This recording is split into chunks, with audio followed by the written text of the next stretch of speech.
This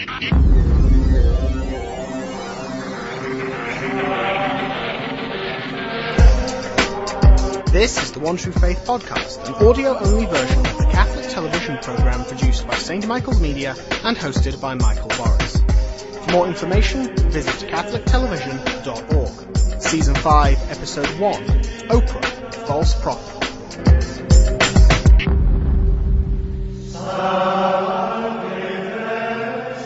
Hello everyone, welcome once again to the One True Faith, the show we say is the most disturbing hour on television because we talk about the biggest issue in your life, your eternal life. What we must never forget is that our eternal lives are determined during this earthly life, during the course of this earthly life. So what we do now, what we believe, how we treat other people now will determine where we spend eternity. This is why we must be perfectly clear about the truth of Christianity. No ambiguity, no mushy words, clear, precise, direct. But there are many sources in the world today which seek to distort the truth and the clarity of Christ's teaching, and those need to be challenged, and that's what this show is all about. Now, it's the usual course of events that the bigger the challenge to the faith, the bigger the response needs to be. There is a large challenge to the faith in popular culture today that demands a clear and precise response. This challenge has virtually no intellectual weight to it at all, almost nothing. In fact, one of the core teachings of this challenge is that you should abandon your intellect. And I have to say, well, the proponents of all this psycho-theo-babble at least are honest in that regard. They have abandoned their intellect. As a matter of fact, they've taken leave of their senses with regard to this. They are at the point right now that this system of searching for the meaning of life is rooted entirely in your own feeling, not your thought, your feeling. And this is precisely the point. It's a search for happiness, which leads, in fact, to the exact opposite, eternal unhappiness, because it denies the fundamental truth of reality, and the fundamental truth is Jesus Christ himself. Through him, all things were made. Now, the Bible for this movement is this little book right here. It's called A New Earth, ripoff from the 21st chapter of the book of Revelation. It's written by a man named Eckhart Tolle. Now, there are other books that propose all of this, but this book in particular has a sort of standalone feature to it. It's for two reasons. One, the author, Eckhart Tolle, his real name is in fact not Eckhart Tolle. His real name is Ulrich Tolle. He changed his name to Eckhart to mimic a fellow a few hundred years ago whose name was Meister Eckhart in Holland, northern Germany area, who was a Dominican and was something of a mystic and the sort of, we're not exactly sure where he stood on a number of issues, but he had a great deal of mysticism surrounding him, and all of a sudden, Ulrich determines that, hey, I'll be Eckhart Tolle instead of Ulrich Tolle. Second thing is, if you'll get a chance to listen to him, which you will a little bit later in this show, he has this kind of mysterious air about him. He has this accent. He's a very kind of thoughtful individual. In the TV business, we call this his shtick. It's his act. He also has this incredible knack of being able to subvert Christian archetypes. He'll say Jesus and mean something other than Jesus. Kind of Jesus, but not exactly Jesus. He'll say consciousness and being. He traffics in the language of Catholicism, but absolutely perverts and subverts every last teaching of Jesus Christ. The second reason this particular fellow is so dangerous, and this book, is because of Oprah Winfrey. Oprah Winfrey is sort of his promotions department, you might say. She has endorsed this book, says it right there, see, big O, Oprah Book Club. But, she's endorsed a lot of books. What's so special about this one? Well, she didn't set up a website for millions of people to come to every Monday night and log on for an hour and watch her and Eckhart sit there and discuss the meaning of life. 11 million people have watched this garbage on the internet. Now, we're going to be viewing some of these clips. Obviously can't view all of them. There are dozens and dozens of hours of this. We've taken out a few which are very representative of this whole discourse and this whole movement. We're going to be showing those. As a matter of fact, these clips, as they currently sit on YouTube, the whole world can see them. In fact, many, many, many people routinely email them to each other, embed them to each other in emails, post them to blogs. They share these clips with millions of other people, and we aren't doing anything different right here. We're just showing you a great whole big audience, internet, as opposed to showing you one at a time. Now, I want to tell you very quickly how I came to find out about this. I give talks around the country. I was at one talk, and a lady came up to me, and I skip her name, but she came up and she identified herself, and during the course of the conversation, she said she was a faithful Catholic, had been a faithful Catholic for years, daily communicant, or almost daily, Mass every day, goes to the Adoration Chapel, Rosary, the whole shooting match, everything you think to be a Catholic. And she handed me this book, and I'd never seen it before, didn't know anything about it. And I was like, oh, I flipped through it a little bit. I took about 20 seconds. I flipped through something else. I read the back and went, what about the book? And she said to me, well, I take this into the Adoration Chapel with me, and I reflect on some of the stuff, and I'm a little confused. She's not alone. As you'll see later in the show, she's not alone. Now, from the outset, I want to make something perfectly clear. This is not a personal attack on Oprah Winfrey. Maybe she does good things out of the goodness of her heart. Maybe she does good things because it's a big smoke screen. I don't know. That's not what the show's about. The show isn't about Oprah. The show is about the stuff that Oprah is putting out there. So we're all clear on that. I don't have an opinion one way or the other about Oprah. You know what? She's a great showman. She's the richest woman in the Western Hemisphere, one of the top 5 richest women in the world. She's obviously knows something. So this show has nothing to do with her. It has everything to do with what she is purporting to be the truth. So that's where we're going. We're arguing against the argument, not the arguer here.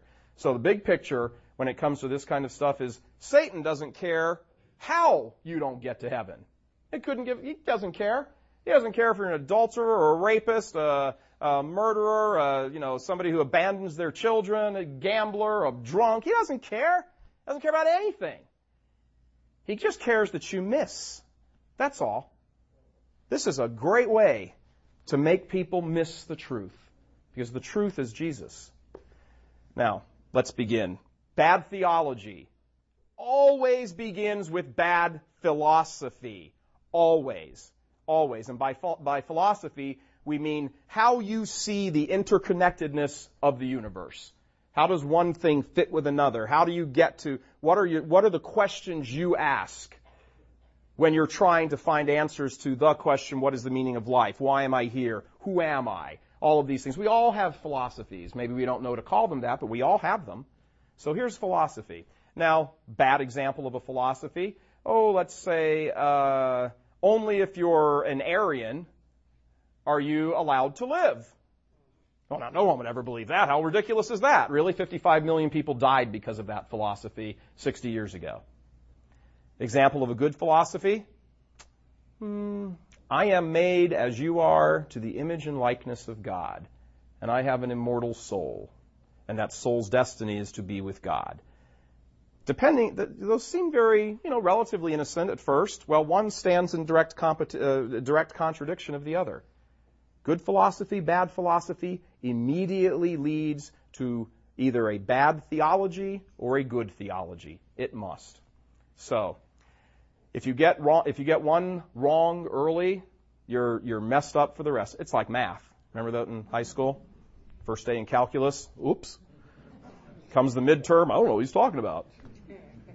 Now, we're going to take a look at an example of philosophy very quickly here from Oprah's website with Eckhart.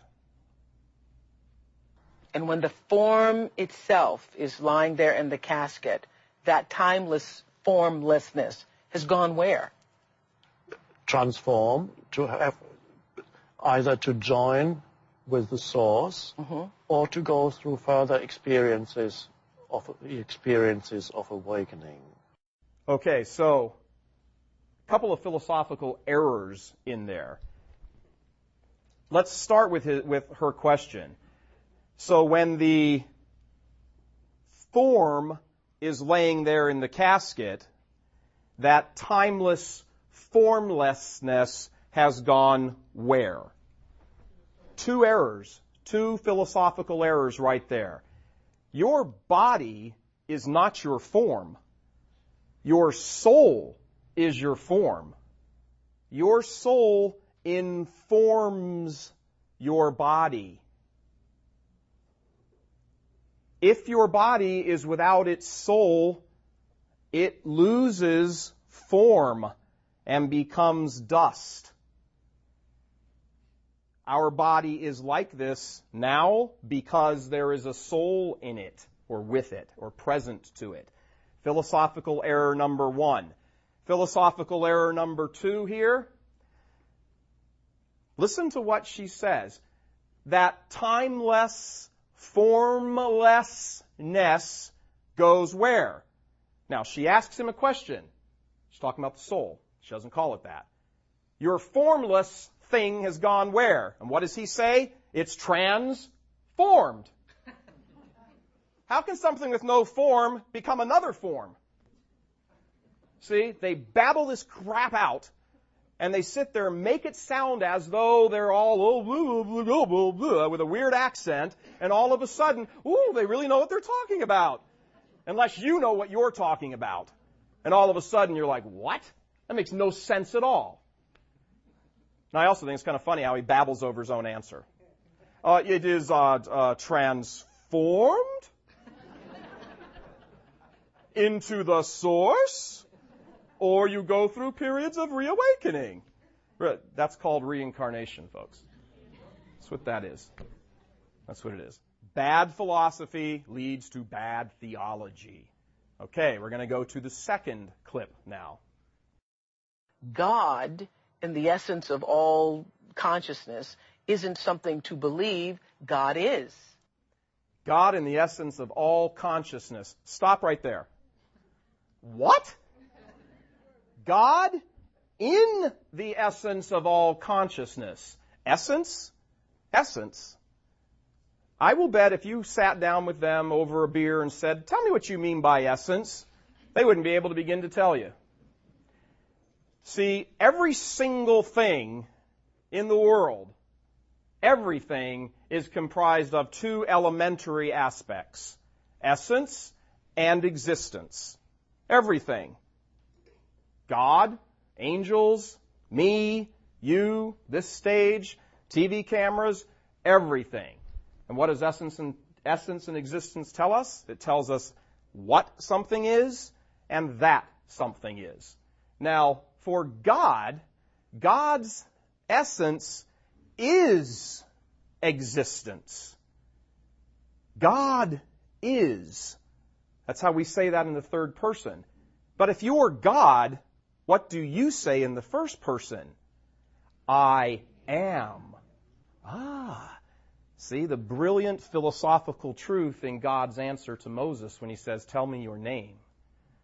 Because good philosophy is good theology. Our essence limits our existence.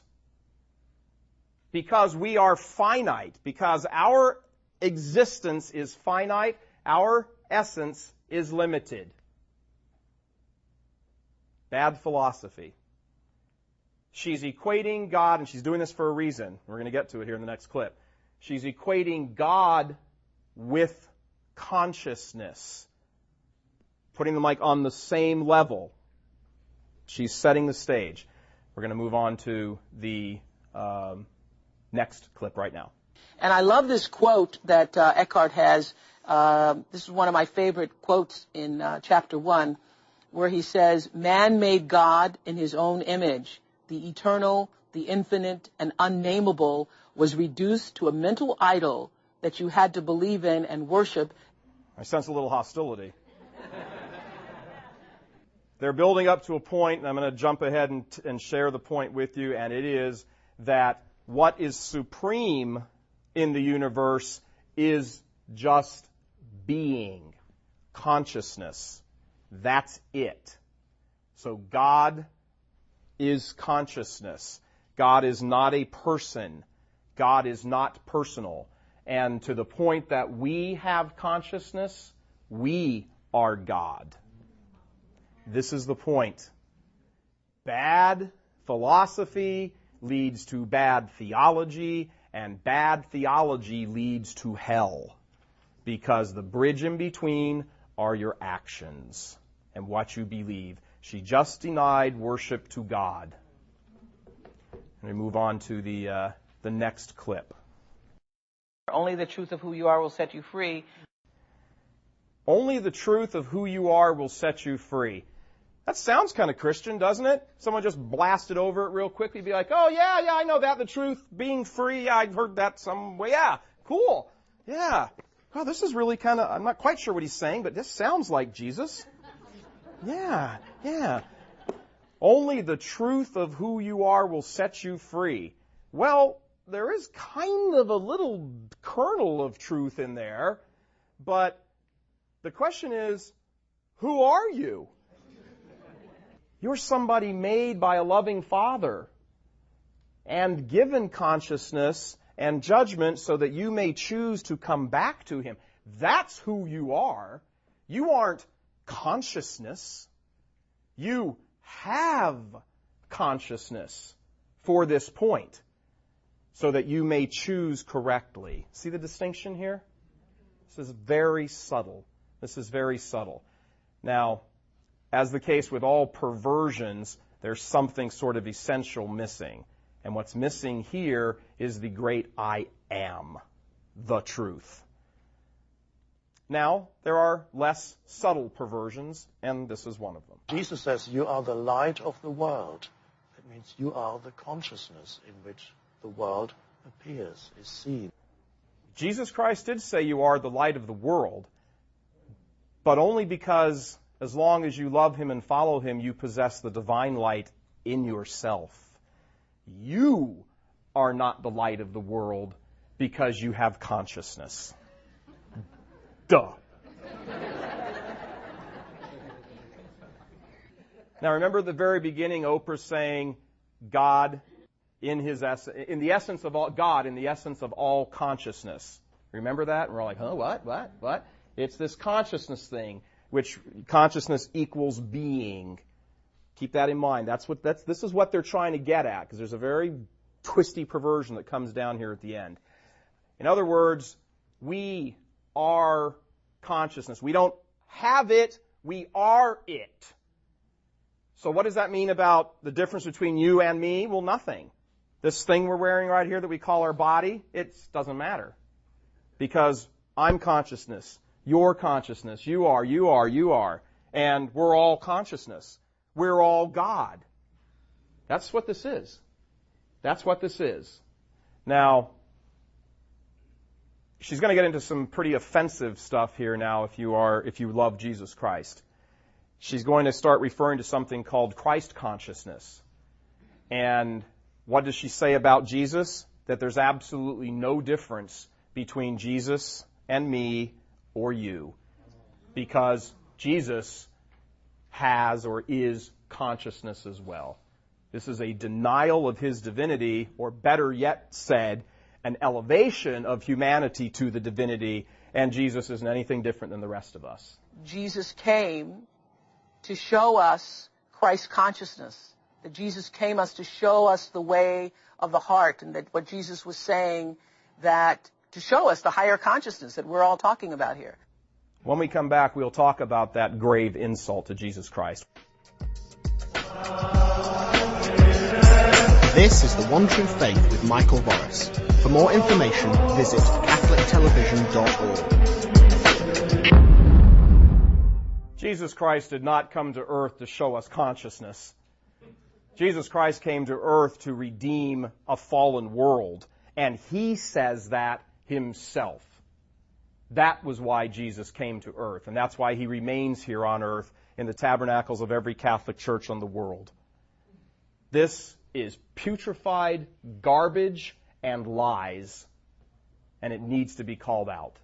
And you need to tell everybody about this con artist. This is extraordinarily dangerous stuff. This is extraordinarily dangerous stuff. If you go onto the website, you'll watch people, they come in through Skype and they do live chats with Oprah and Eckhart. And they'll start off many times saying, "Hi, I'm a Catholic. Hey, I'm a Christian. Hey, I'm this. I'm a little confused." And then he gets to spread his vile garbage. And they're like, oh. We're going to talk about that in a little bit. Man, each of us is part of a single consciousness. That's what this is about. And we all share in this single consciousness. And we need to awaken to this truth because we're trapped in these old rules and the old way of doing things and the church and the Pope and the authority and the Bible. We need to awaken. So, this is called Awakening to Your Life's Purpose. That's what the subtitle means. That's what this is about. A denial of the divinity of Christ, of Jesus, and the entire system of Christian thought and philosophy.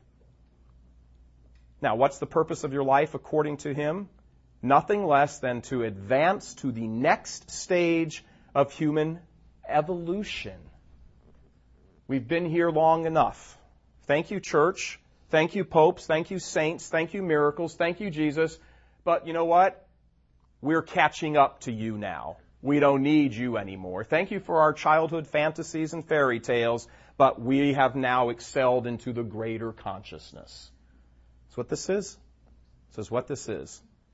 Now, we all want to advance to the next stage, but what Christianity teaches and this man and Oprah teach about the next stage are radically different from each other. Jesus Christ came and said, if you love him, keep his commandments, do and treat your neighbors, love God, love your neighbors yourself, you will be with him happy in eternity in heaven. If you don't, you suffer the fate of the damned for all eternity. That's not what these guys say. It's not what these guys say. Let them talk for themselves. So you believe what happens to us at death when the body dies? You don't have a belief. I don't give it any thought. Well, as we said earlier, at least they're true to themselves. He doesn't give it any thought. I am sorry to say, unless, I'm not sitting in judgment on anybody, but you know what? We're all called to this. The man's no dummy. Oprah's no dummy. You know what? You don't get to duck and dodge and weave on all of this stuff forever. This is the entire purpose we exist, is for that moment of death, because how we are at that moment of death, we are locked for eternity.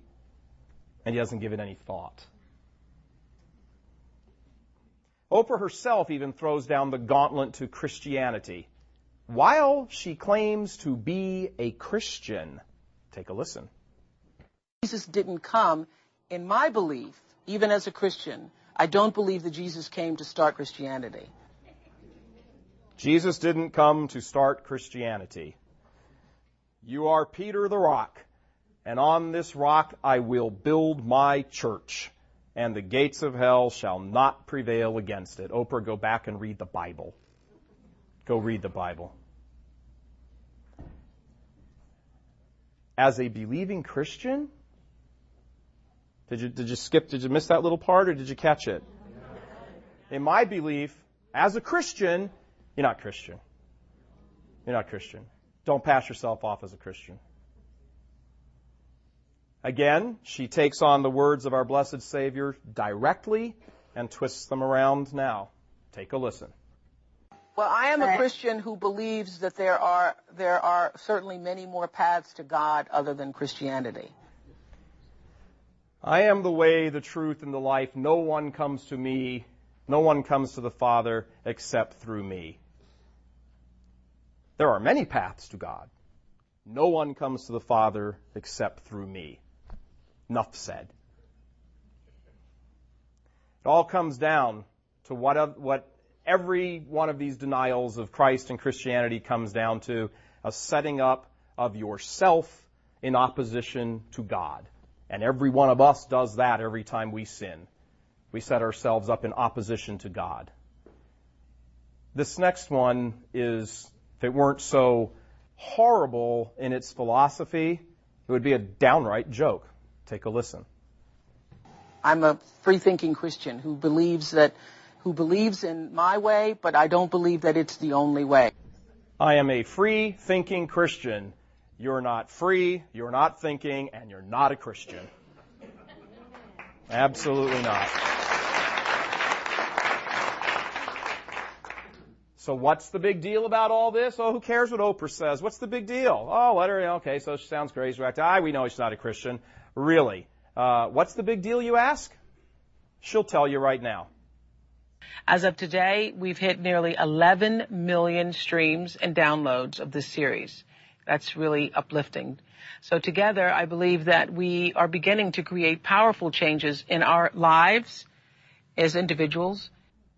11 million downloads and streams of this stuff. And that was months ago when this was recorded. Who knows what the number's at now? Who are these people? 11 million people? Where are they coming from? Why are they going there? Well, we have some of them. Some of them are famous. Others are not so famous. Let's hear from the couple of famous ones first. The only peace you can ever find is in the now, in this moment right here. As soon as my thoughts go out to tomorrow and worried about this bill I have and I need to pay off, or my mortgage, or Evan's behavior or medicines, I am unconscious. Eckhart's philosophy is basically about the idea that the present moment is all we have. It's all there is and all there ever will be. Obviously, that was Jim Carrey, who is very much into. See, one of the outgrowths of this philosophy is that if consciousness is it, then the only thing that matters is right now. That's it. Consciousness doesn't have to. There is no past or future for consciousness. Consciousness only resides in the moment. Well, they're right about that. If they talk about it with respect to eternity. That's why the church is always referred to, from all the way back to the church fathers, as referred to the next life as the eternal now. Because there is no past and there is no future in heaven. It's a single moment, forever. So see how they take Christian teachings, look at them, and then just twist it at the end to pervert it. That's the point here. This next one's going to disturb you. This is one of the not-so-famous people. Listen to this comment. Margit Weyers is a Catholic lay minister from Lampasas, is it? Yes. Lampasas, Texas. And Margit says that she's changed the way she teaches after reading The New Earth. How so? What changed for me was that I lived by doctrine most of my life and taught doctrine. Reading the book showed you a different way to look at Jesus Christ? Yes, absolutely. How so? I've always tried to find a deeper inner connection with the purpose that Christ had here on earth. And all my life, I thought it was just for him to die on the cross for my sins. But I now recognize that Jesus actually taught me Christ consciousness is who to be fully human. Hello. Is to be Christ-like. Yeah. Just to die for my sins on a cross? Just? If you don't think this stuff isn't dangerous, then you're sitting in your chair dead. This stuff destroys the faith. Absolutely destroys the faith, and anything that takes people away from the truth of the Catholic faith and takes them away from Jesus Christ is from Satan. This is satanic. I'm not saying that for ratings. I'm not saying that for hype. I'm saying it because it's the truth. This takes you away from Jesus Christ. To take a Catholic and have her say that I thought the only thing that I used to look on Jesus as just dying on a cross for my sins, but now I understand him differently. Jesus Christ didn't understand himself differently than that. For this reason I came into the world, to bear witness to the truth. Jesus didn't see himself the way Eckhart does. We're going to do one more clip from this craziness. One of the most asked questions about a new earth is, will it interfere with my religious beliefs? What do you say to that? Well, I don't see why it would. It's not a belief system. It's not another belief system that we have to lay on top of anything we believe in. It's actually, it's almost like saying, will putting a spoonful of honey in my tea wreck the tea. It's really a sweetener. If you are a religious person and you practice like what Jim Carrey was talking about previously, being fully present and alive in the moment, and let's say your moment is church, or the mosque or temple, wow, that's just going to make it even better. So it's the honey in the tea. It's the honey in the tea. It's the poison in the Kool-Aid.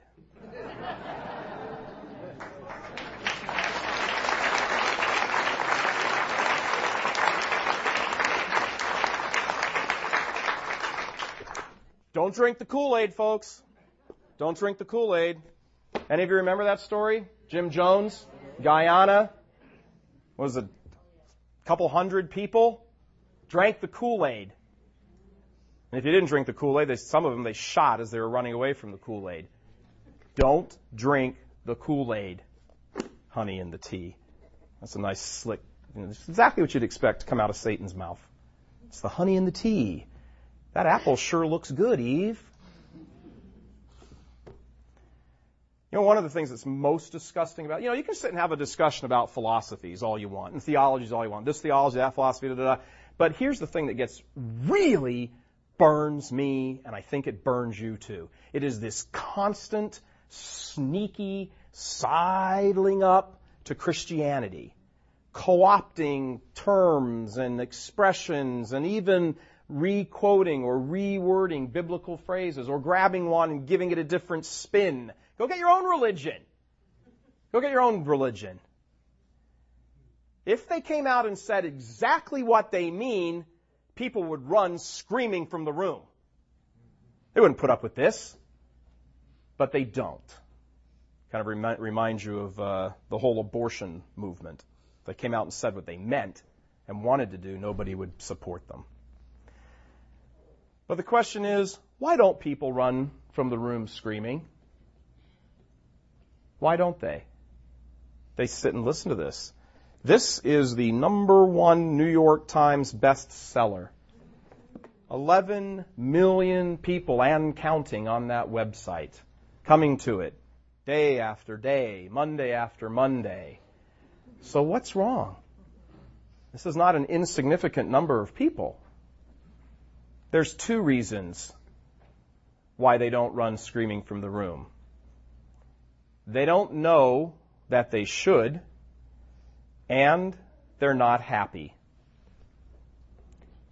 And we are responsible for that. We're the ones responsible for that because we have not lived up to our calling as disciples and witnesses and martyrs for Jesus Christ. 2 popes, both of them saints, said that all of the evil in the world can be laid at the feet of lukewarm Catholics.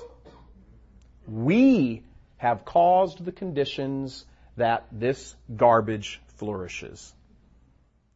Every person is always looking for happiness. We know that. It's how we're built.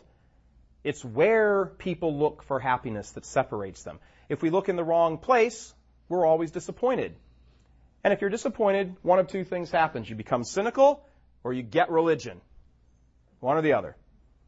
Now, if you're cynical, we begin a cycle of seeking after pleasure, and we try to get as much pleasure as we possibly can.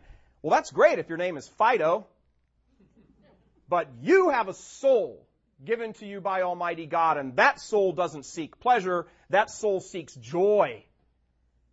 It seeks joy. Pleasure is for the body. Joy is for the soul. Pleasures wear out.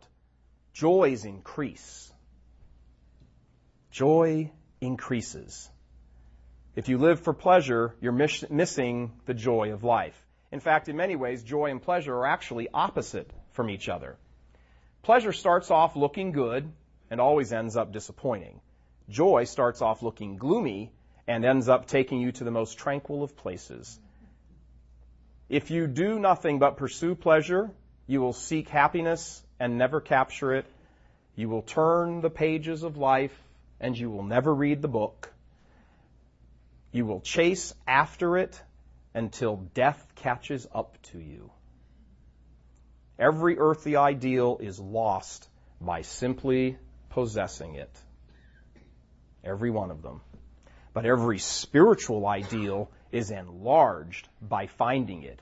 Seek ye first the kingdom of heaven, and all these things will be added to you without the asking. Though your passions can be satisfied, you will never be satisfied. See, this is the greatness of the Christian faith, and we don't preach it because we don't know it or believe it or trust it enough. This is the greatness of the Christian faith because it is the message of Jesus Christ, and in the message of Jesus Christ is Jesus Christ. I have come so that you may have life and have it to the full. And we don't believe that enough. You want proof? #1 bestseller. If we keep silence about the great truths of the universe, someone else is going to step in and tell the great lie of the universe. This is The One True Faith with Michael Boris. For more information, visit catholictelevision.org. We must be like Christ. In every single thing we do, we must be like Christ. And what is something that epitomizes Jesus Christ? One of many things. His zeal for souls. He would do anything for souls. He did do everything for souls. Do you have a zeal for Oprah, that she come to the truth? Do you have a zeal for Eckhart, that he come to the truth? Do you have a zeal for the people in your own lives, your family, your friends, your colleagues, these people? Will you lay it all on the line for your neighbor's soul? Will you? Man hath no greater love than this, than he lay down his life for a friend. We are called to do that. Jesus said, "You are my witnesses to this." You know that word witnesses means martyr. You will be my martyrs to the ends of the earth. Can any of us really, at this moment, right now, if we were to stand in front of Almighty God, which one day we will, say with any degree of confidence, "I was a martyr for you, Jesus. I loved you so much that I laid down my life for you, for my friends." Peter says, first Pope, in his letter, says, "Always be prepared to give a reason for your hope." We have the truth because Jesus Christ promised us that we have the truth as Christians. And we are to go out into the world and not be witnesses, but be martyrs for the faith. When we lay down whatever the cost is, this stuff will no longer exist. All the evil in the world is because of lukewarm Catholics. God bless you.